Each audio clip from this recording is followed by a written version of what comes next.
Alright, today we're going to be talking about everyone's favorite Irishman, the MMA legend, the man that looks like he could challenge Francis Ngannou for a title. Conor McGregor is finally back in the news after a year and a half since he broke his leg against Dustin Poirier, and there's a lot of things going on with him. A lot of things that a lot of people are confused about, specifically with USADA, specifically about drug testing. Can Conor come back as soon as February? Does Conor have to follow the rules listed by USADA? Everything else and more, I'm going to break it down for you right now. So for those of you that don't know, let's start with this. USADA, what is it? USADA is a drug testing program that the UFC uses in order to test its athletes. Basically what you have to do is once you join the UFC, you enlist in it, you follow the rules, you have to tell them exactly where you are at all times, and they could show up randomly to test you. And essentially when you are out of the USADA pool, which is the testing base where all the athletes get tested, you have to wait 6 months before fighting in the UFC. And when Conor broke his leg, he pulled out of the USADA testing pool, so USADA was no longer testing him, and we're gonna get to why in a second. So obviously, knowing that, you would think that Conor has to wait 6 months because he's still not in the USADA testing pool. If you were to start testing today, Conor wouldn't be able to come back until April. We saw this similarly happen with Henry Cejudo because Henry Cejudo wanted to come back. Henry Cejudo could actually fight right now because the time that he had to wait is actually up. And this might be confusing because Conor has said, look, I'm ready to fight in February, which is obviously not 6 months. So first of all, is this true? Is this just Conor chatting? So there actually is a way that Conor could fight as soon as February. This is an exemption that USADA actually has in their program, which is called the Therapeutic Use Exemption. On USADA's own website, you could read the rules as an athlete may have an illness or condition that requires the use of medical listed on the World Anti-Doping Agency's prohibited use. And Conor is claiming the reason he got out of the USADA pool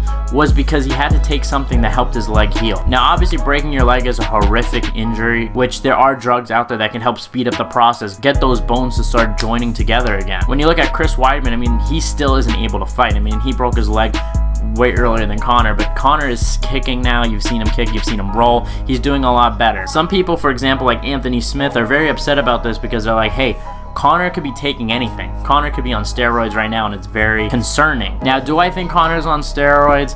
I don't really think so. If you look at him, he looks, yes, bigger because he's been lifting the weights. His physique doesn't look too different than it used to. He just looks a little more jacked. He had more muscle. Nothing so crazy. And a lot of it when you look at the bigger pictures of Conor, it's a lot of body fat. You could tell it's a lot of body fat. He put on a lot of body fat. It's not that he's gained 30 pounds of muscle in a fucking year's time. So can Conor McGregor come back in February? Possibly, yes. All he has to do is submit 2 negative samples of drug testing and he's fine. Once he does that, he'll be able to compete as soon as he does that. So could we see Conor McGregor very soon? It's very possible that we might be able to see him sooner than April. However, I don't think that we'll see him sooner than April because there really isn't a chance for him to fight. The only thing that I can think of is unless you just put him on that England card as a co-main event, but I don't think you're going to put Conor as a co-main event, especially that comeback. Maybe you put him as a headliner and, he fights Islam for the title. Nah, I don't think that's going to happen.